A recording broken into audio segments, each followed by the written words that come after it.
ज़्यादातर लोग जो थे ढाका में बैठे हुए नेवर थॉट। बदकिस्मती से फौज सरेंडर कर रहे हैं आज शाम को। आप लोग बच्चे हैं सारे तो सेफ्टी में जाइए। तो गोलियां एक्सचेंज हुई है, बहुत तो कत्ल वगैरह बहुत हुए, लेकिन अल्लाह के फजल है हमारे ऊपर कोई नुकसान ऐसा अटैक नहीं हुआ। अभी भी अगर ढाका में कोई मैच हो जाए ना India Pakistan, they will support 90% Pakistan.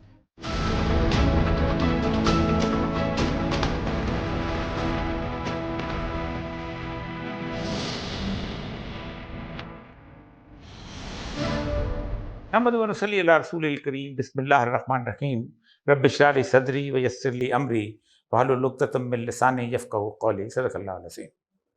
मौजूद ख़वातीन व हज़रात, तारीख़ के साथ एक मकालमा, ए डायलॉग विद हिस्ट्री के एक नए एपिसोड के साथ आपके सामने हाज़िर ख़िदमत। ख़वातीन व हज़रात, मशरक़ी पाकिस्तान का अलमिया हमारी तारीख़ का बदनुमा दाग है। ये वो ज़ख्म है जो मुसलसल रिश्ता रहता है। इसके गवाह आप आहिस्ता आहिस्ता इस दुनिया से उठते चले जा रहे हैं, लेकिन जिंदा कौमें वो होती हैं जो अपनी कामयाबियों को भी याद रखती हैं और अपने ज़ख्म भी ताज़ा रखती हैं।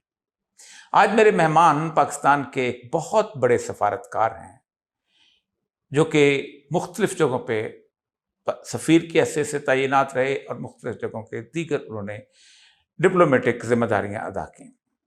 लेकिन वो ढाका में पैदा हुए थे, एक ऐसे ख़ानदान में कि जो बहुत बड़ा सियासी ख़ानदान था। उनके वालिद अबुल कासिम मोहम्मद शफीकुल इस्लाम जो थे, ये उस वक़्त मुस्लिम लीग के करता धरता लोगों में से थे, और उनके एक कज़न प्रोफेसर ग़ुलाम आज़म जमात इस्लामी के अमीर थे। जब मशरक़ी पाकिस्तान टूटा और बांग्लादेश बना तो उस वक़्त ये 14 साल के थे, और 14 साल के बच्चे के शऊर में वो यादें हैं जिन्हें हम आज खुरचने की कोशिश करेंगे। मेरे साथ मौजूद हैं बुरहानुल इस्लाम साहब। अस्सलाम वालेकुम। वालेकुम सलाम। बुरहान साहब, आप मशरक़ी पाकिस्तान में पैदा हुए, क्या ज़मीन थी, क्या खूबसूरत जगह थी। हम तो बचपन में फिल्में देखा करते थे, उसकी मेघा की, और उसके साथ उस सुंदरबन के किस्से सुना करते थे, और जैसे कहते हैं कि पटसन की सरजमीन।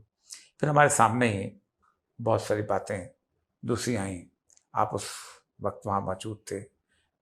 आपके घर में मोहतरमा फातिमा जना की मूवमेंट से लेके फिर शेख मुजीबुर रहमान के आने जाने से सब कुछ सामने। एंड जब ये पूरे का पूरा 70 के इलेक्शन थे, आप क्या देख रहे थे उस वक्त? देखें, 70 के इलेक्शन तो पाकिस्तान के आवाम ने बहुत अरसा की तहरीक और एक जद्दोजहद के बाद ये मनवाने के में कामयाब हो गए उस वक्त के जो हुक्मरान थे याहिया खान को कि भाई election they, one man one vote के बेसिस पे आवाम को हक के राय दे, ताकि वो तय कर सके कि मुल्क के हुक्मरान कौन बने, मुल्क के पॉलिसीज कौन बनाए। तो ये जब LFO और बाकी चीज़ें आई, ये LFO दिया था उसने 69 में दिया था। तो उससे लोगों को उम्मीद पैदा हुई कि पहले दफ़ा शायद ये मौका मिलेगा बंगाल के आवाम को भी, वो अपने राय के इजहार कर सके और एक फ्री एंड फेयर इलेक्शन शायद ये कंडक्ट कर लेंगे। तो उम्मीदें बहुत थी लोगों को, और उस वक्त तो आपको क्या बताएं कि लोग अपने उस चीज़ों पे जो आम जनरल पब्लिक की जो डिमांड्स थी कि हमारे पॉलिटिकल राइट्स एस्टेब्लिश नहीं हुआ, इकोनॉमिक हमारे रोल को रिकग्नाइज नहीं किया पिछले 22-23 सालों में, 47 के बाद शायद इस वक्त आके इन चीज़ों को एक सही राह में डालने का मौका मिलेगा। खासतौर पर बंगालियों में ये फीलिंग थी, बंगालियों की जो उस वक्त की परेशानी थी, और मूवमेंट जो शुरू तो हुई थी वहाँ से, लैंग्वेज मूवमेंट से, बट पॉलिटिकल मूवमेंट। लैंग्वेज के तो आप उस वक्त तो नहीं, 48 की बात है ना, वो खत पैदा भी नहीं हुए होंगे इंशाल्लाह। हाँ जी। तो इस वक्त इलेक्शन पे लोगों की उम्मीदें बहुत थी, लेकिन मज़े की बात हमारे भी जो घर पे मुस्लिम लीग के जो इस Pakistan council Muslim league headquarters हमारे घर में थी। अच्छा, ये मैं वजाहत हो जाएगी। काउंसिल मुस्लिम लीग असल में अयूब खान के बाद 2 हिस्सों में मुस्लिम लीग तकसीम हो गई थी। एक को अयूब खान ने कन्वेंशन मुस्लिम लीग बना दिया था, जिसके सेक्रेटरी जनरल जो थे वो जुल्फ़िकार अली भुट्टो थे और कौंसल के थे मुमताज़ दौलताना साहब। दौलताना यहाँ से थे बट ओवरऑल लीडर थे ख्वाजा नाज़मुद्दीन साहब जो कि एक्स प्राइम मिनिस्टर होते थे। जी हाँ।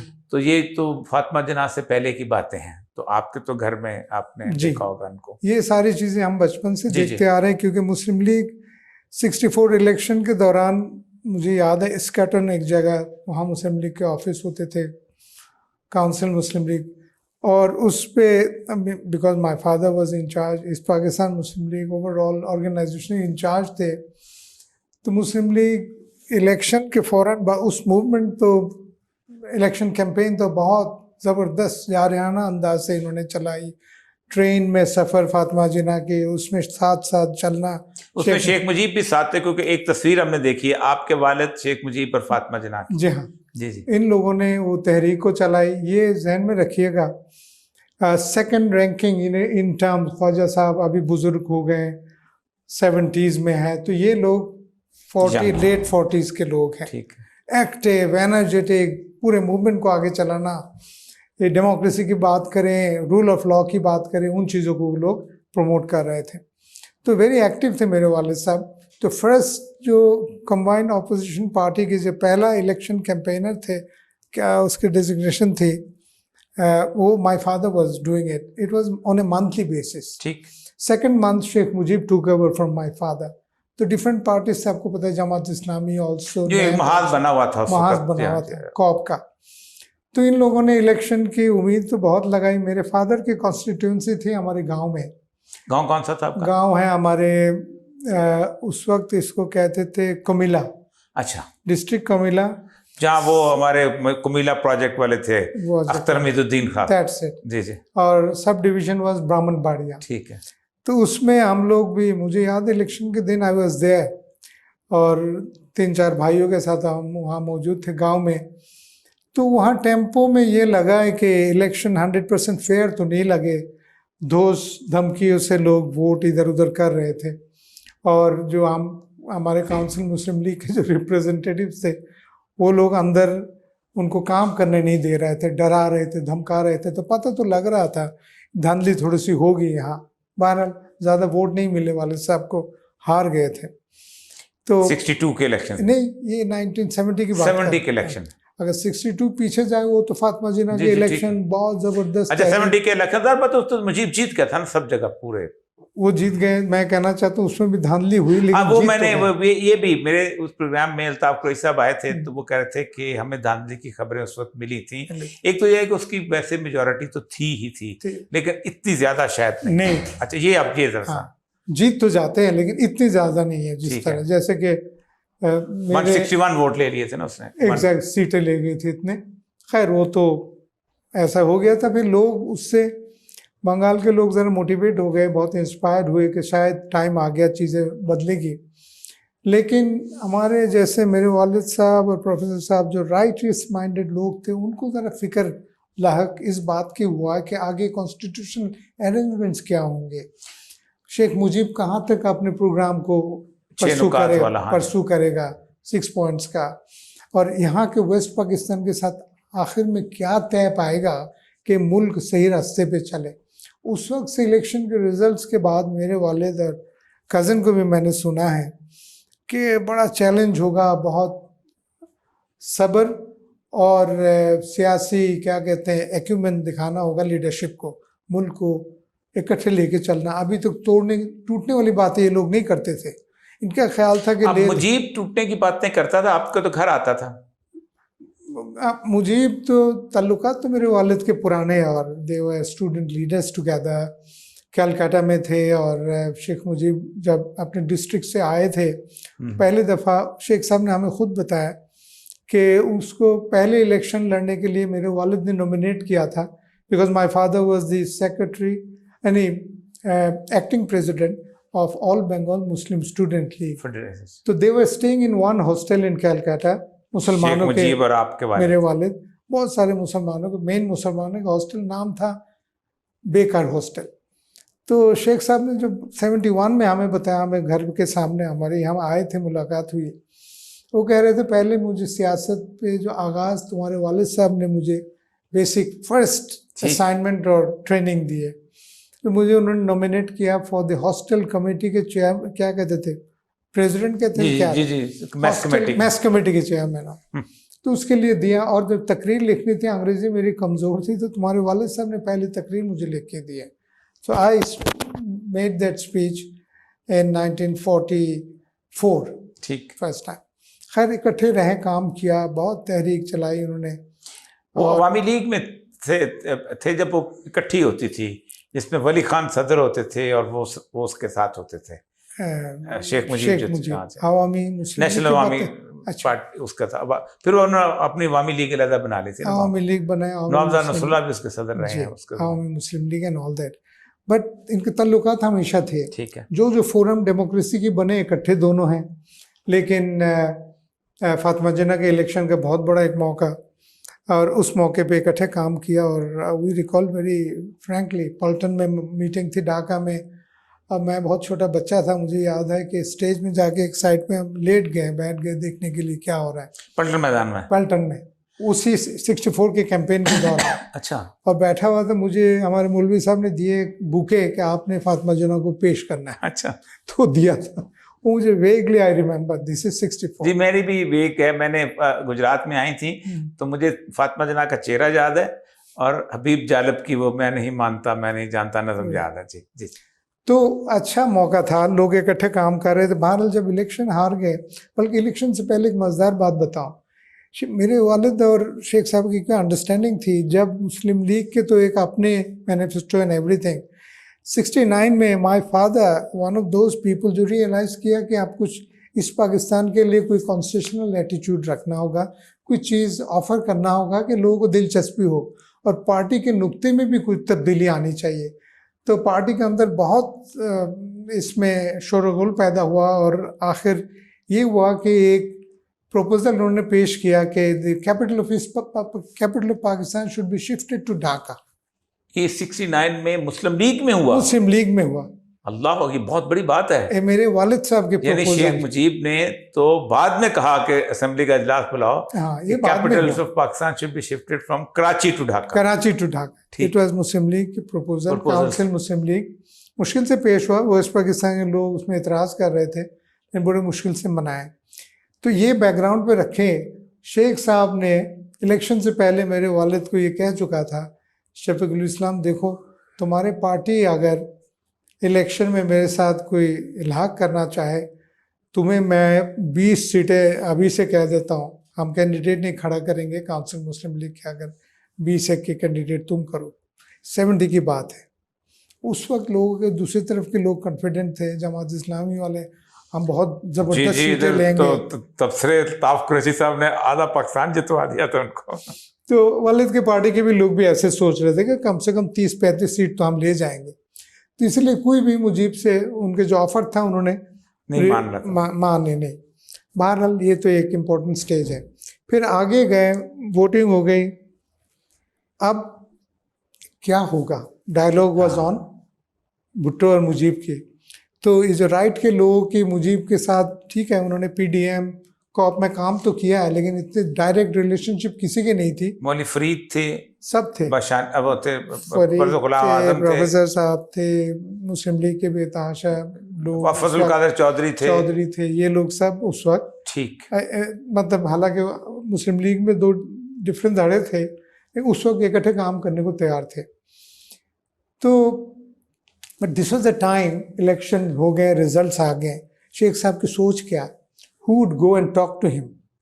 तो बातचीत होती रही, और वालिद साहब को सब ने आके, प्रोफेसर साहब ने ख़ास तौर पे, और राइटिस्ट जितने पार्टीज़ के लोग घर आके बताने लगे, शफीक साहब आप शेख साहब से बात करके पता तो करें कि what is in his mind, ये 6 पॉइंट को कहाँ लेके जाना चाहता है। ये तो ऐसा स्टेज लगता है कि मुल्क टूट ना जाए। तो ये बाद में आके 24 मार्च मिलिट्री ऑपरेशन से एक दिन पहले शेख साहब ने कहा कि शफीक आप मेरे घर आ जाओ, रात को हम मिल के बात करेंगे। 24 मार्च को धानमंडी के उसके घर में बातचीत हुई है। धानमंडी में शेख साहब ने कहा देखो, हम तो उन्होंने इकट्ठे तहरीक की है, पाकिस्तान के लिए जुद्दोजहद की है, पाकिस्तान तोड़ने का तो मैं सोच नहीं सकता। दैट वाज 24 मार्च। अगले दिन मिलिट्री एक्शन हुआ है। Military action next day.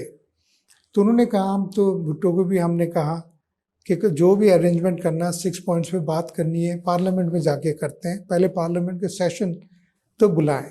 मैंने लास्ट 3 वीक्स 4 वीक्स जो डायलॉग चल रहे जी, थे, वो ये डायलॉग चल रहे थे कि 6 पॉइंट पे पहले बात करेंगे, पार्लियामेंट में बाद में जाएंगे, इसी में उन्होंने 3 मिनट। जी तो शेख साहब ने वालिद को कहा, मैं तो इनको यही कहता रहूँ, अखबारों में हमारे स्टेटमेंट्स क्लियर है कि हम जो भी बातें करनी है कॉन्स्टिट्यूशन अरेंजमेंट पार्लियामेंट में जाके करेंगे, आप इलेक्शन आप वो अनाउंस करो होल्डिंग ऑफ द सेशन।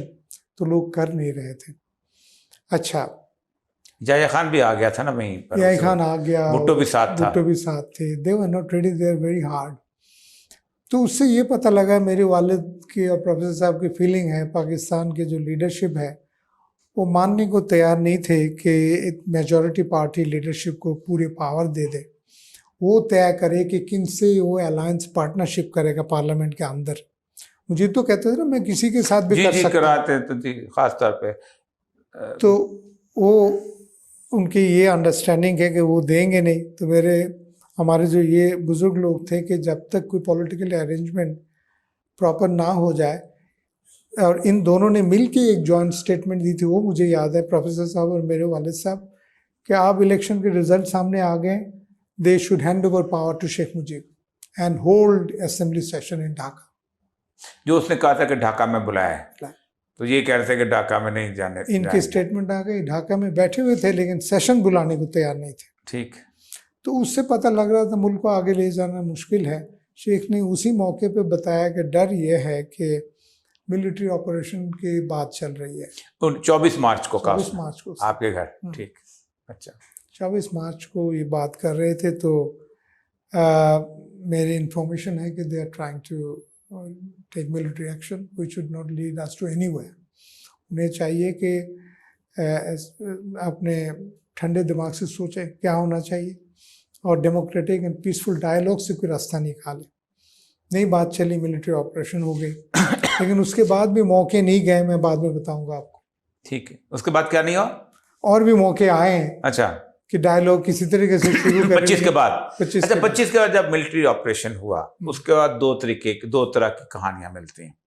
एक तो यह है कि बिहारियों को मारा गया सिर्फ, एक यह है कि फौज ने मारा, दोनों तरफ से हुआ था। दोनों कहानियां हैं।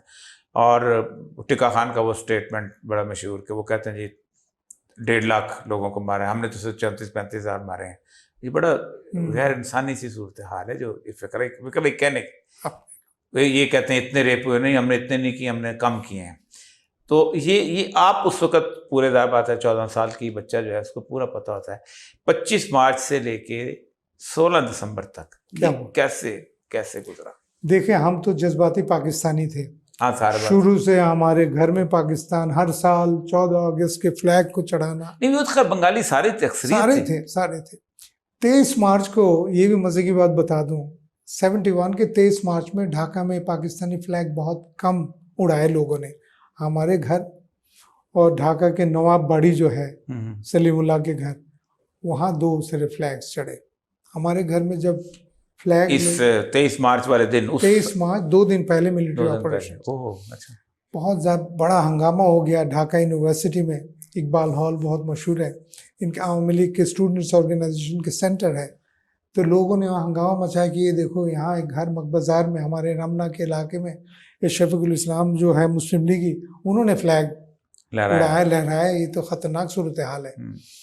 शेख साहब तक रिपोर्ट गई तो शेख साहब ने उस इलाके के जो मुस्लिम पार्टी के उनके जो MNA हैं, अलहाज अब्दुल्ला ज़हीरुद्दीन नाम है, कलकत्ता में बिहारी ओरिजिन आदमी है, उर्दू स्पीकर थे लेकिन आवामी लीग में थे।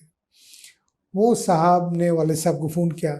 मेरे वालिद से आई थिंक एज में बड़े थे, अब्दुल्ला ज़हीर भाई कहते थे वालिद साहब, लगता है 8-10 साल बड़े होंगे। तो उन्होंने कहा कि जी शफीक, आपने जो ये झंडे लहराए, ये तो बड़े ख़तरनाक सूरत बन गई। आप लोगों के मॉब के एटीट्यूड आप जानते हैं, लोग वहाँ से मॉब अटैक के प्लान कर रहे हैं। उन्होंने बड़ी स्ट्रिक्टली कहा। वो बातें हमने रिकॉर्ड की हुई थी, हमारे कैसेट प्लेयर एक नई चीज़ आई थी, उसमें entire discussion was recorded for long time. और बाद में गुम हुए रिकॉर्ड प्लेयर, वो जो 6 तारीख के 16 दिसंबर के बाद खाला के घर गए थे, वहाँ से somebody stole it बाहर। वो जो रिकॉर्डिंग थी वो तो जब आप वहाँ से भागे तो हुआ ना, ठीक। अच्छा, वो रिकॉर्डिंग में ये बात थी, वालिद साहब ने कहा, देखे ज़हीर भाई, isn't it Pakistan? Has Pakistan already got disintegrated? If not, why should I take off the flag of Pakistan? Over my dead body, nothing, nobody can change my decision and determination about the flag. बहुत हंगामा।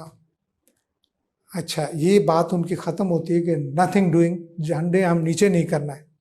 खैर, ये सुबह 12 बजे बात हो रही है, तो उन्होंने 2-3 बजे के बाद वाले साहब को ने कहा हम सबको कि झंडे बस ठीक है, हम तो आमतौर 5 बजे तक रखते हैं, आज 4 बजे उतार दो आज, ठीक है।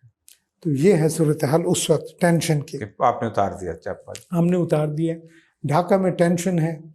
जब इन्होंने मिलिट्री ऑपरेशन का शुरू किया, उस पे बहुत सारे, हमने कर्फ्यू लगा हुआ था 2 दिन, 3rd डे पे कर्फ्यू उन्होंने विड्रॉ किया था। हम क्या 13-14 साल के थे, हम ढाका शहर में निकले साइकिल लेके, प्रोफेसर साहब के 2 बेटे और हम 2 भाई, पूरे शहर गए, ढाका यूनिवर्सिटी तक गए। लगा था कि बहुत ही थोड़ा बहुत एक्शन कुछ ज़्यादा हो गया। डिटेल में नहीं जाता हूँ मैं, नहीं डिटेल करता कोई मतलब यह है कि जहाँ जहाँ गए मुझे ऐसा लगा जहाँ के हिंदू लोकेशंस थे ना, वहाँ तो मैसिव आर्सन, क्या कहते हैं, आग लगाई, जो भी लगाई है। तो हमारे जो दूध देने वाले ख्वातीन, सारे जो ग्वालियर होते, क्या सारे हिंदू थे, वो सब उस आग में मरे हैं सब। हमारे इलाके में, रमना किला में, रमना रेस कोर्स हम गए, वहाँ एक आबादी थी उनकी ग्राउंड के अंदर, तो जुल्म तो हुआ उस वक्त। लेकिन उससे पहले, जैसे आपने कहा, बिहारी के साथ भी हुआ उससे पहले, तो ये एक्शन रिएक्शन वाला मसला था। बल्कि वो उसने फारिस मीर ने लिखा है, वो गया था वहाँ, तो उसने कहा कि एक उन्होंने टब रखा होता था, तो बिहारी की नस काटते थे, उसमें खून जमा करते रहते थे बिहारी में, इस हद तक वो करते थे। कहानी दोनों तरफ आती रहे, दोनों तरफ से हुई है। क्योंकि देखें, इसको थोड़ी तारीख में जाना पड़ेगा, बिहारियों के साथ एनिमिटी किस बात की है। वहाँ के लोग ये समझते थे, ये जो उर्दू स्पीकर्स आए हुए बिहार से 47 में, ये तो बेसिकली इनकी बनती है पाकिस्तानी फौज और ब्यूरोक्रेसी के साथ, और उर्दू स्पीकिंग पंजाबियों को लोग कहते हैं जो होने लगा, ये तो उनके लोग हैं, और जो भी कुछ ये लोग गलत पॉलिसीज लेते हैं, मशवरा तो वो देते हैं, ये उनके सेंस हैं। और मार कुटाई लड़ाई के उनके भी लोग अच्छे खासे थे, लड़ने मरने वाले बिहार के लोग। तो ये एक एनिमेटेड शुरू से रही है थोड़ा बहुत। उससे मसला ये हुआ, इन्होंने भी उनको मारा होगा, इन्होंने भी मारे हैं, होना नहीं चाहिए था, लेकिन ऐसा हो गया। और उसको स्केल डाउन करने का कोई तरीका नहीं था। ये जो लीडरशिप राइट के लेफ्ट के बड़ी कोशिश की, तो बिहारियों के ये जो कुछ हुआ इनके साथ ज्यादती, आर्मी ने उसको बहुत स्ट्रिक्टली लिया है कि हमारा उर्दू स्पीकिंग या पाकिस्तानियों के साथ जुल्म हुआ है, तो ओवर रिएक्ट किया। ये अब मुझे बताइएगा कि इन बिटवीन ये तमाम पार्टियां, जिनमें आपके वालिद भी शामिल होंगे यकीनन, क्योंकि ये सारी पार्टियों ने शेख मुजीब पे जब पाबंदी लग गई, तो फिर उन्होंने मैदान खुला देख के इन्होंने वहाँ पर सीटें बांटना शुरू कर दी। ये जब मिलिट्री ऑपरेशन के बाद ना, मिलिट्री ऑपरेशन के बाद तो ये गवर्नमेंट कोशिश कर रही थी कि किसी तरीके से, हालांकि वो जो पीस कमेटी बताया था, जिसके मेरे वालिद सेक्रेटरी जनरल थे, और ये उन्होंने बनाई थी, अमीन साहब, राजा त्रिदेव राय, ये सब राइटर्स, महमूद अली, सब इकट्ठे थे। तो इन लोगों का ख्याल था कि ये जो दोनों तरफ से टेंशन है, इसको कम किया जाए, और जो मिसअंडरस्टैंडिंग है about army and military action and it's purposes, ये लोगों तक कम्युनिकेट किया जाए। हालांकि इट वाज इनडिफेंसिबल था जो कुछ हो गया था, लेकिन फिर भी कोशिश कर रहे थे, पाकिस्तान को एक रखना है और इसके एक ही तरीका है, मिल के काम करना है, थोड़ी सी अंडरस्टैंडिंग हो जाए, मिलिट्री ऑपरेशन की जो टेम्पो है कम करे। और ये समझा रहे थे। जो जनरल टिक्का खान के साथ 2-3 मीटिंग्स थी, तो इन लोगों के, मेरे वालिद ताया कज़न लोगों का ख्याल था कि कोई रिमोर्स नहीं था, को उनको अफसोस नहीं हो कि इतने लोग मार गए। अच्छा, टिक्का खान को अफसोस नहीं, ये तो ठीक है। ये तो बलूचिस्तान में भी जब वो टिक्का खान गया है तो उसको भी, उसका भी। और आप देखें कि मैं कई दफ़े से कहता हूँ, तकलीफ दे बात यह है कि टिक्का खान को पीपल्स पार्टी ने अपना सेक्रेटरी जनरल बनाया है और फिर उसको गवर्नर पंजाब लगाया। आप ये मैं आपको भी यकीनन पता होगा। तो समझ ये आती है बड़ी ना, तकलीफ से अंडरस्टैंडिंग बात। थी जी उनकी हाँ, जी भुट्टो साहब के साथ। भुट्टो साहब के साथ थे। बहरहाल तो कोई समझौता की बात चल नहीं रही थी। और मुझे इन लोगों ने जो बात बताई, वालिद साहब ने, मुझे याद है, इन्होंने कहा कि हमने तो टिक्का साहब को कहा है कि देखें आज के दिन एक्चुअली पाकिस्तान टूट गया। 25 तारीख को कहा। आपको रियलाइजेशन है जनरल साहब? जनरल साहब को रिप्लाई। तो इतनी ज़्यादा इस्तेमाल बेधड़क ताकत का ठीक। किसी मुल्क को एक नहीं रख सकते। समझाया था उन्होंने, नहीं समझे। बहरहाल उसके बाद थोड़ा बहुत स्केल डाउन हुआ, लेकिन 8-9 महीने जो लोग 25 मार्च तक, या इलेक्शन के पोस्टपोनमेंट 3 मार्च तक, जो मैं कहता हूँ कि 80% लोग चाहते नहीं थे कि मुल्क टूट जाए। जी, इकट्ठे कोई अरेंजमेंट हो जाए, एक साथ का इजलास बुलाया गया था ना, जो बाद में खत्म किया, उस वक्त तक थी होप। लोगों की उस वक्त होप थी मुल्क एक रहेगा, कोई अरेंजमेंट हो जाए, ऑल दैट। मिलिट्री ऑपरेशन के बाद वो ख़त्म होते गया। इसके बाद तो बिल्कुल ही ख़त्म हो गया। जो पाकिस्तान में रह गए थे इस पाके ढाका में, समझे कि वो उनको रिफ्यूजी बन के इंडिया जाने का शौक़ नहीं था, या उनको कन्वीनियंस नहीं लगी, तो रह गए, भाई ठीक है। बट थोड़े बहुत कमिटमेंट थी पाकिस्तान के लिए। बहरहाल रोशनी उनको नज़र नहीं आई, तो आहिस्ता आहिस्ता फिर जो कुछ हुआ हमने देखा है कि हमारे लोग तैयार नहीं थे डायलॉग के लिए। तब भी एक दफ़ा मेरे वालिद जब फॉरेन टूर पे जा रहे थे, that was on 5 October 1971।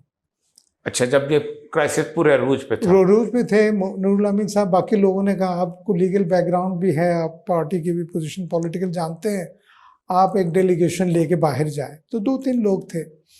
New York, middle east, Cairo, आपके लेबनान उस वक्त बड़ा सेंटर, जेद्दा, इसके बाद गए आई थिंक यूरोप, फिर north America, parliament, senate, house of common, सबसे मुलाकातें करते रहे। फिर आवाम से भी बात करते रहे, तो समझ आई उनको भी कि हालात बहुत ख़राब हो गए। लोगों को वेस्टर्न मीडिया के प्रोपागेंडा भी इतनी थी कि डिफेंस नहीं कर पा बीबीसी की पूरी डॉक्यूमेंट्रीज चलती थी। भुट्टो भी उस दौर में, आपको याद होगा कि एक इंटरिम गवर्नमेंट बना ली थी, एक इंटरिम इलेक्शन करवा लिए थे, और सीटें बंदर बांट कर दी थी। पीपल पार्टी जिसका कोई कैंडिडेट नहीं था, उसको भी 16-17 सीटें दे दी थी, और भुट्टो को उन्होंने नायब वजीर आज़म और वजीर खारजा लगा दिया था। जी मुझे याद है। साथ वो पीरियड जो था, और उसके एक दिन के बाद, उससे 1-2 दिन पहले इंडिया ने हमला किया था ना जी हाँ, लेकिन उसके 2 महीने पीछे ले जाता हूँ आपको। अच्छा। 5 अक्टूबर मेरे वालिद साहब वर्ल्ड टूर पे निकल रहे थे, तो इस्लामाबाद होके जाना था। उन्होंने रिक्वेस्ट डाली कि भाई याह्या खान से मिलना चाहता हूँ। याह्या खान से उनको मशवरा देना चाहता हूँ कि अभी भी टाइम है, कुछ सोल्यूशन निकाल सकते हैं। अच्छा। उन्होंने कहा कि शेख मुजीब तो यहाँ जेल में है, एक डायलॉग उनसे ओपन करें। ठीक है, बहुत आसान था, बहुत आसान था कि शेख से करें। कोई हमारे में से कोई लोग अगर आप चाहें मिलाना चाहें मिला लें, कोई सोल्यूशन के लिए बात करें। अच्छा, इससे 3 महीने पहले मिलिट्री ने इस पाकिस्तान में एक एमनेस्टी अनाउंस की, जनरल एमनेस्टी, कि पॉलिटिकल लीडर जो बाहर गए वो आ सकते, वापस आ जाए, माफ़ी तलाफ़ी करके वो भी सियासत करे, जो भी मर्जी करे। आवामी लीग को, लोगों को जो बॉर्डर क्रॉस करके कैलकाटा जा चुके थे, जी ढाका में बैठे, कलकत्ता में बैठे थे, उनके लिए इन्विटेशन थी। उस वक्त बहुत सारे लोग आ भी गए। मुझे याद है 2 MNS को मेरा नाम भी याद था, एक उबैदुर रहमान थे, एक और साहब थे। और वो जो बाद में आपको ज़्यादा क्लियर हुआ, जो मुश्ताक साहब से खंदकर मुश्ताक, वो कैलकाटा में इनके इंडिया के समझ आ गए, इंडिया पाकिस्तान से बदला लेना चाहता है, पाकिस्तान को तोड़ना चाहता है। जो यहाँ से लोग वहाँ गए हुए, वो लोग जो थोड़ा सा पॉजिटिव माइंड रखते थे, वहाँ बैठ के भी चाहते थे कोई मुफाहमत हो जाए। तो उनमें से अपने खंदकार मुश्ताक साहब वाज ऑन टॉप लीडरशिप में। तो पैगाम उनके ज़रिए वो जो उबैदुर रहमान साहब लेके आए थे, कुछ रास्ता निकालो, वक्त नहीं है। फिर मिले याह्या खान से? वालिद आपके याह्या खान से मिले? वह नहीं मिले, यही तो कहना चाहता हूँ। याह्या खान को दिलचस्पी नहीं थी, मुलाकात नहीं हुई। बहुत तकलीफ से बात है। ये मुझे बताइएगा कि वो जो रात थी जिस साथ सरेंडर हुआ है, दो तरह की फीलिंग होंगी, ज़ाहिर बात है। एक वो जो उनको बहुत दुख होगा, एक वो जो कि खुशी से नाच रहे थे। और वो कैसा दिन था उस वक्त का? अजीब था हम लोगों के लिए, तो बहुत सदमे का दिन था, जैसे पूरा आसमान टूट यकीन पड़ा। था लोगों को कि पाकिस्तान की फौज सरेंडर कर जाएगी? बिल्कुल नहीं था। ज्यादातर लोग जो थे ढाका में बैठे हुए, नेवर थॉट ऐसा हो जाएगा। मतलब हम वहाँ बैठे हुए head quarters of peace committee और मुस्लिम लीग के ऑफिस हमारे घर में, हिंट नहीं। लास्ट एक हफ्ता तो कर्फ्यू शर्फ्यू लगा हुआ था और हमें तोपों की आवाज आने लगी। ढाका के बुरी गंगा के रिवर के उस साइड से तोपे चल रही थी। लग तो रहा कुछ हो रहा, लेकिन होप अगेंस्ट होप होता है ना यूथ के और पाकिस्तानी, आप जब कमिटेड लोग हो, कुछ निकलेगा कुछ निकलेगा, हो जाएगा, ठीक है। फिर बात चली थी न्यूयॉर्क में डायलॉग, वो जो यूएन सिक्योरिटी काउंसिल पोलैंड की करारदाद जो आई थी, जो जिसके बारे में भुट्टो के बारे में कहा जाता है उसने फाड़ दी थी। That's it. पोलिश के रेजोल्यूशन के लिए ये 3-4 आई थिंक जंग से 2-4 दिन ऊपर नहीं, 2 दिन पहले तो ढाका रेडियो से अनाउंस हुआ है कि एक खबर में, मुझे हमें याद है, मैंने अपने कानों से सुनी है कि एक प्रपोजल पोलैंड का है, शायद कोई मुफाहमत हो जाए, पीसफुली कोई रेजोल्यूशन हो मसले का, और इस पे बातचीत चल रही है। तो ये जब अनाउंस हो गया, हमने कहा यार शुक्र है, इंशाल्लाह मुल्क तो एक रहेगा, ठीक उम्मीद बहुत। 2 दिन बाद अनाउंसमेंट चेंज कर दिया जी उन्होंने। withdrawn, that statement stands withdrawn। मतलब यह है कि हम फिर ये स्टेटमेंट किसने चेंज किया? गवर्नमेंट ने, गवर्नमेंट रेडियो पे उस वक्त। और क्या कहा कि वो जो 2 दिन पहले के ऐलान था वो उसको हम नहीं वापस लेते हैं, हम मानते नहीं, वो गलत हुआ। अच्छा। तो ये जब हुआ तो हम फिर परेशान हुई। फिर नहीं, एक तरफ से हमें उम्मीद पड़ी है, हमने सोचा न्यूयॉर्क में बातचीत चल रही है, शायद something is being worked out, कोई हल निकलेगा शायद, लेकिन नहीं हुआ। फिर आगे जब बात चली है, कर्फ्यू चलते रहे, फिर आखिरी दिन जैसे हमें पता लगा, ख्वाजा खैरुद्दीन साहब के वहाँ से फ़ोन आ गया। ख्वाजा साहब ने कहा बदकिस्मती से फ़ौज सरेंडर कर रही है आज शाम को, आप लोग बच्चे हैं सारे तो सेफ्टी में जाइए, और यहाँ रहना मुनासिब नहीं होगा। आपके घर तो ख़ास तौर पे हेड क्वार्टर्स था पॉलिटिकल मूवमेंट का उस वक्त, तो लोग अटैक करे तो मुश्किल होगा। छोटे थे हम, मेरा बड़ा भाई 18 साल का, 16, 14, 13, 12। तो हम फिर माँ ने कहा इधर उधर हो जाओ, तितर बितर। खैर उस वक्त बहुत करीबी लोगों को हमने पहचाना, और बहुत दूर के लोग बहुत आपकी मदद कर गए, ऐसा भी देखा। तो ये होता है हर क्राइसिस में, अपने लोग पराये हो गए, बहुत पराये ने आपको हेल्प किया, आपको रहने की जगह दी, खाना पीना दिया, आराम से रहे, फिक्र ना करें एंड ऑल दैट। तो फिर जो बाकी दूसरे लोग थे, हम इत्तेफाक से हमारे घर के सामने ढाका में जब आते थे ना, आवामी लीग के second leadership, second in command Syed Nazrul Islam Mymensingh से बिलोंग करते थे। वही तो जो चला गया था वहाँ एग्जाइल करके। That's it. तो उनका घर यहाँ था।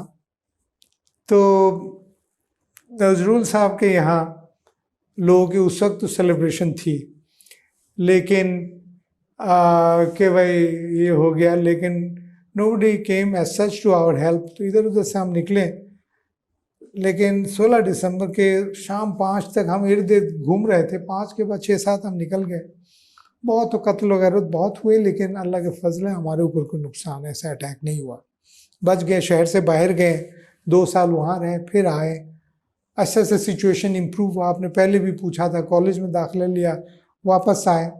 हमारी फैमिली वॉज डिवाइडेड। वालिद साहब इस्लामाबाद में यहाँ बैठे हुए, वो जो कुछ लोग MNA इलेक्ट हुए थे उनमें से वो भी एक थे, वो जो मैं बंदरबांट, आप जिसको बंदरबांट कहते, तो बैठे हुए थे। थी, मैं नहीं कहता, दुनिया कहती है बुआरा। ठीक है, ओके, थैंक यू। तो उस वक्त तो यहाँ थे, तो हम वहाँ थे। We are not in touch with our father for 2-3 years। Red cross, वो यहाँ पर थे, यहाँ थे ना, रेड क्रॉस से थ्रू मैसेजेस आते जाते थे।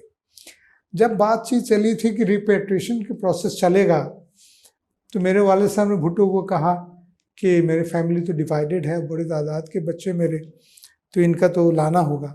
तो उन्होंने कहा आप बताइए, पूरी फैमिली लाना चाहते हैं, आपके सोर्स ऑफ इनकम यहाँ तो नहीं, आप वकील थे प्रोफेशनली, इतने बड़े आपके सेटअप एस्टेब्लिश हो तो ख़त्म हो जाएगा वहाँ। तो आप यहाँ क्या करेंगे, पूरी फैमिली लाएंगे कि छोटा कुछ अरेंजमेंट? वालिद ने कहा मैं 4 बेटों को मैं बुला लेता हूँ। तो उन्होंने ऑर्डर शॉर्डर इशू किया, कैबिनेट ने किया, तो महीने का अंदर वी वर हियर 11 मई 1974। लेकिन इस दौरान शेख मुजीब वहाँ आ चुका था। मैं कहा शेख मुजीब की असैसिनेशन भी हो चुकी थी 74 नहीं 75 में हुई, 75 में। वो इंटरेस्टिंग बात है। अच्छा हाँ हाँ, क्योंकि वो जो मेजर दालम वगैरह जो हैं जो सारे वो बाद में। अच्छा हाँ, माहौल ख़राब होना शुरू हुआ है, तो शेख मुजीब इकोनॉमिकली संभाल नहीं पा रहा। वापस जब आया ना, क्योंकि वापस आ इंडिया गया। ने बहुत लूट मार करके ले गया था। बहुत ज़्यादा लूट मार की है इंडिया ने। लोग, मैंने खुद रेजिस्टेंस देखी। इवन एक मेजर थे, बहुत मशहूर हुए थे, मेजर जलील, वो बड़ी साल सेक्टर के इंचार्ज था। उसको मैंने रेजिस्ट करते हुए हम लोगों ने देखे हैं, लड़ाई झगड़े हो रहे हैं 12 साल में कि ये हमारे पाकिस्तानी आर्मी के जो आर्म्स एमुनिशन, ये डिपो तुम लेके कहाँ जा रहे? तो गोलियां एक्सचेंज हुई है, बट कुछ लोग सिंपैथेटिक थे अपेरेंटली, जाने दिया।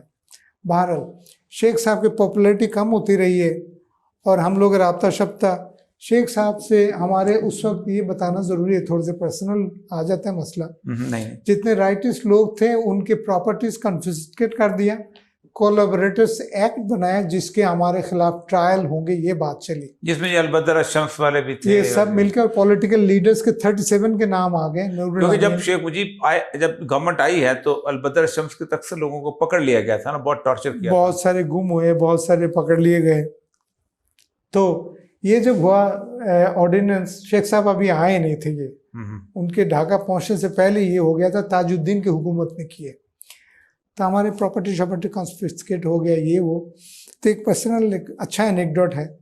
मेरे मादर ने कहा तो बड़ी ज्यादती, हम कहाँ जाएंगे, छोटे छोटे बच्चे लेके, हमारे 4 भाई हम बड़े निकल गए वहाँ से, बाकी 6 भाई वहाँ पड़े हुए, छोटी बहन भी। तो उन्होंने कहा नथिंग डूइंग, यहाँ रहूँगा, हु कैन डू व्हाट। मेरे वालिद ने, मेरे मादर ने बड़ी स्टैंड ली है। अच्छा, फिर थोड़े से हालात बेहतर हुए तो एक ख़त लिखा, बड़े भाई को कहा, आप बड़े भाई के क्लास फेलो थे, शेख साहब का बेटा, बड़ा बेटा, तो आप जाओ शेख साहब को, दरमियान में तुम्हारी मुलाकात हुई नहीं हुई, आप उनको ये पिटिशन लेके जाओ कि ये जो प्रॉपर्टी इसको वो करे, स्टे ऑर्डर दे। लेके गए, वाले साहब भाई को रिकग्नाइज किया, बुलाया, तो उन्होंने कहा अच्छा बैठो बैठो बैठो, तो तुम लोग इधर ही हो ना सारे? हाँ है। जाना नहीं कहीं? अच्छा बिल्कुल नहीं। फिर उन्होंने कहा कि अच्छा ये, वहीं उन्होंने साइन किया, शेख साहब के सिग्नेचर तो आपको पता पूरे मुल्क में चलता था। इमीडिएटली वेकेट हो गया जी, कन्फिस्केशन। मेरी माँ उधर, हालांकि 2 कमरे मुस्लिम लीग के ऑफिस के, आधा हिस्सा बंद रहा बहुत अरसा, लेकिन हम अंदर घुस गए, हम तो नहीं, भाई लोग, मादर। शेख साहब के पास जब गए, शेख साहब ने कहा मदर, माँ को सलाम कहना है। ठीक, बिल्कुल कहूँगा। तो माँ, तुम लोगों को तो पता नहीं होगा, तुम्हारे माँ की शादी पे 1948 में तुम्हारे माँ नाना के गांव में बारात जो गए थे मफीज मिनिस्टर के साथ, 12 लोग, मैं उनमें से एक था। तो फिक्र की कोई ज़रूरत नहीं है, तुम लोग यहीं रहो, I will take care of you. लेकिन अनसर्टनिटी बहुत हो गई शेख साहब की, अपनी पॉपुलैरिटी नीचे जा रही थी, हमें उसे हिम्मत नहीं बनी। हम लोग हमेशा चाहते थे किसी तरीके वालिद साहब के साथ रिकनेक्ट हो जाए। तो जब इनका प्रपोजल रेड क्रॉस ने भेजा कि आपके 4 के नाम आगे, तैयारी करें, हम तो खुशी से आ गए। लेकिन दरमियान के 73 की एक कहानी बताओ, वो जो कोलैबोरेटर्स एक्ट का था, प्रोसेस शुरू हुआ, तो भुट्टो साहब ने, नूरुल अमीन साहब ने माय फादर को कहा कि शफीक साहब आप लॉयर, आप लंदन जाए 1 साल के लिए, वहाँ जाके लीगल डिफेंस तैयार करें। तो हाई कमीशन के साथ ये दफ्तर आपका होगा 34 लाउंज स्क्वायर। अच्छा, मेन सेंट्रल लंदन में? लंदन में 7 वाले घर। तो यहाँ आप ब्रिटिश लॉयर, कॉन्स्टिट्यूशनल एक्सपर्ट को तैयार करें, आपको आर्गूमेंट्स पता है। तो ब्रिटिश क्यूसी थे sir Dingle Foot, very famous constitutional lawyer, उनको तैयार किया। ये जो कहते हैं कोलैबोरेटर्स किस चीज़ के, ये तो पाकिस्तान, हम तो पाकिस्तानी थे, पाकिस्तान को डिफेंड कर रहे थे, we are the loyal citizens of Pakistan. वो बल्कि बगावत कर रहे थे, उनके खिलाफ ट्रायल होनी थी। कितना फर्क है, मैं यहाँ के उस वक्त भुट्टो ने डिफेंड करने के लिए भेजा, इस वक्त जब अब मुफ्ती रहमान निज़ामी वगैरह को सजाएं हुई, सब कुछ है, तो पाकिस्तान गवर्नमेंट चुप करके बैठ गई। इसके लिंक मैंने 40 साल का बताता हूँ आपको। अच्छा ठीक है।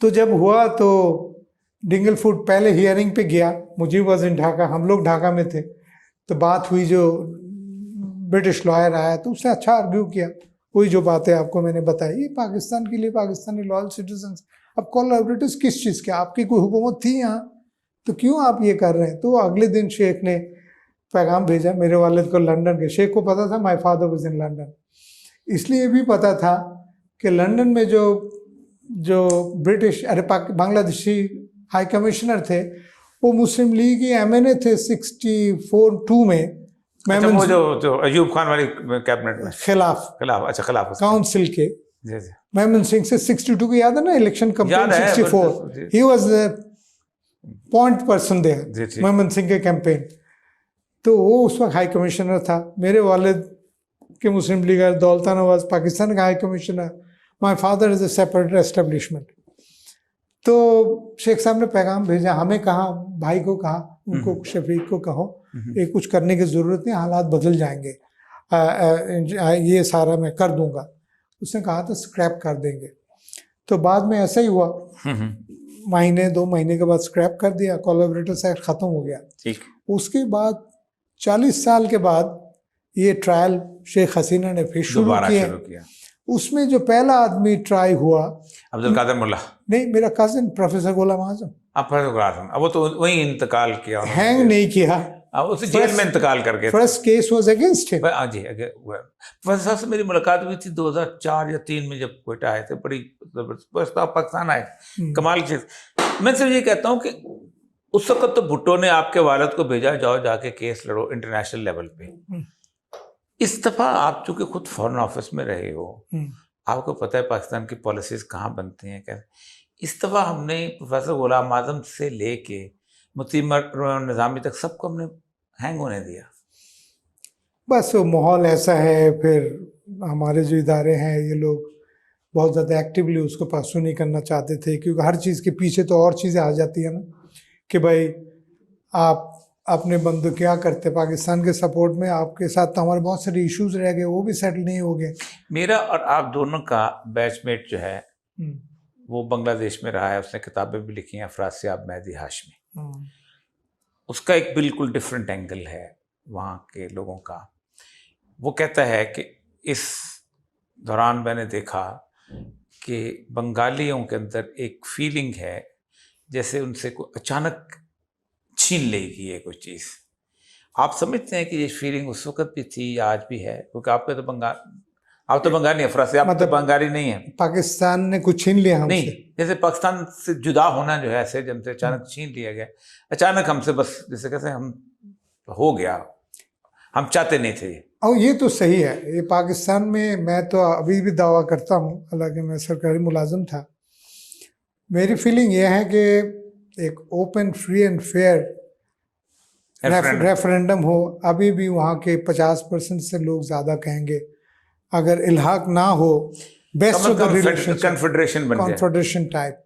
कहना नहीं चाहिए, कोई सुनेगा बुरा मनाएगा, बुरहान ने ऐसी बात कही है। नहीं करनी चाहिए। देखिए उस वक्त कन्फेडरेशन की बात की, देखिए आप, मैं आपको बताऊं, जो 6 नुकात शेख मुजीब ने पेश किए थे, आज आपकी 18वीं अमेंडमेंट उसी 6 नुकात के ऊपर है।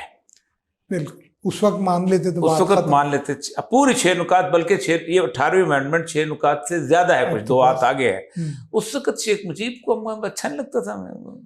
ये तो बात है ना, शेख तो तैयार थे, और ये जो हमारे लोग कहते थे ना कोई हल निकालो, तो ये तो कहते थे ना, आप 6 पॉइंट के ऊपर तो मैंडेट मिला हुआ उसको, ठीक है ना, आवाम को तो पता नहीं है नीटी ग्रिटी क्या है, ऐसी बात नहीं, ऐसी बात नहीं है नीटी ग्रिटी, लेकिन उस वक्त लोग सुनने को तैयार नहीं थे 6 पॉइंट। तो इसको मेरे वालिद साहब लोग और ये जो याहिया को मिलना चाहते थे, यही कहना चाह रहे थे, यार ये जो मांग रहा था कोई कॉन्फेडरेशन टाइप के अरेंजमेंट की बात कर लो शेख से। एक कहा जाता है कि चेन ऑफ कमांड में 3 कमांड्स हैं। आपको वालिद ने भी बताया होगा और लोग भी। साहबजादा याकूब अली खान इनकार करते हैं, बाकायदा लेटर लिखा, उनको डिमोट कर दिया गया, लेफ्टिनेंट जनरल से मेजर जनरल बना दिया गया। टिक्का खान और सबसे फिर वर्स्ट या वो जो था न्याजी के आने के बाद जो है वो पूरे का पूरा जिसे कहते हैं यूं हो गया था, अब पॉइंट ऑफ नो रिटर्न पे आ गए, ऐसा था। अब देखें, पॉइंट ऑफ नो रिटर्न हमें तो वहाँ नहीं लगता था। अच्छा, ये जो हम लोग जो थे, राइट, हम तो कहते रास्ता निकालो। वो जो वहाँ से जुलाई में लोग आए हुए हैं सही कह रहे हैं। सरेंडर से 5 महीने पहले, तो एक बड़ा ग्रुप चाहते थे कि अगर कोई रास्ता निकाल लो, हम हल्ला बोल दे, वापस चले जाते हैं। लेकिन हमारे लोग तो यहाँ नहीं थे। यहाँ वाले वेस्ट पाकिस्तान में Obvious। अनार खान जो है वो एक स्पेशल ब्रांच का आदमी था जो शेख मुजीब के साथ, क्या नाम? अनार खान, अच्छा, जेल में उसके हाँ, साथ, जेल में। जेल में जो जेल में साथ था। आपने उसका इंटरव्यू सुना होगा, सुपरिटेंडेंट क्या था? वो कहता है कि शेख मुजीब को जब पता चला है कि भुट्टो जो है वो बन, क्योंकि भुट्टो से मिलने आया था, तो कि भुट्टो जो है वो वजीर आजम हो गया है और न सदर हो गया है, तो वो धड़े मार के रोया और 3 घंटे के लिए उसने अपने आप को बंद कर दिया और हमें कहा कि गवाह रहना, मैं पाकिस्तान तोड़ना नहीं चाहता था। और ये तो आप भी उसकी गवाही दे रहे। आपके अब राब्ते हैं ईस्ट पाकिस्तान में, मशरकी पाकिस्तान में। मशरकी पाकिस्तान, हम तो मशरकी पाकिस्तान, अब बांग्लादेश है। बांग्लादेश में बहुत सारे पाकिस्तानी जाके कारोबार भी करते हैं, माशी सूरत हाल भी अच्छी है, सब कुछ है। एक अहम बात यह है कि बांग्लादेश और इंडिया की सरहद जो है, ये सबसे खूनी सरहद है। वहाँ से लोग क्रॉस करते हैं और रोज़ तस्वीर आती है कि फेंस के ऊपर मारे जाते हैं गोली से। 1 करोड़ के करीब बांग्लादेशी जो हैं वो मशरकी पाकिस्तान वाले जो हैं वो इंडिया में जाके मुलाजमत करते हैं और NRC का मसला वहाँ पर बना हुआ है। दूसरी चीज़ ये है कि बांग्लादेश से औरतें जो हैं उसकी स्मगलिंग का अभी भी 50,000 पर ईयर जो है इंडिया में। ये जो डार्क साइड आई है आफ्टर इंडिपेंडेंस, कि ये पहले नहीं होता था, 70 से पहले नहीं होता था। कोई बंगाली इंडिया में जाकर नौकरी कर नहीं सकता था, कोई और। ये इस वक्त क्या इकोनॉमिक फ्रूट्स हमें दूर से नजर आते हैं जो वहाँ है ही नहीं, हम जो रोज बातें करते हैं यहाँ। आई डोंट नो, ये हो सकता है कहानी थोड़ी से अब इस वक्त सिचुएशन मेरे हिसाब से थोड़े से बेहतर होंगे। बेहतर तो हुई है, मैं बात कर रहा हूँ 71 के फौरन बाद, एग्जैक्ट इस वक्त देखा ना, असम में 85 में जो लड़ाई हुई थी वो ये थी कि ये बांग्लादेश से लोग आए हुए हैं, हमारा इलाका ख़राब करते हैं, तो उसके बाद मुझे जेब में जाकर सुलह कराई थी। अब हालात बेहतर है आपके नज़दीक? अब बेहतर हैं, और ये जो औरतों को जाना और ये वो बॉर्डर क्रॉस करके इकोनॉमिक, वो जो शेख मुजीब जिसकी वजह से अनपॉपुलर हुआ था, ये सारी चीज़ें हैं। लेकिन अब मुझे लगता है इन्होंने इंडिया के साथ थोड़ा बहुत मुफाहमत मुनासिब कर लिया इकोनॉमिक रिलेशन।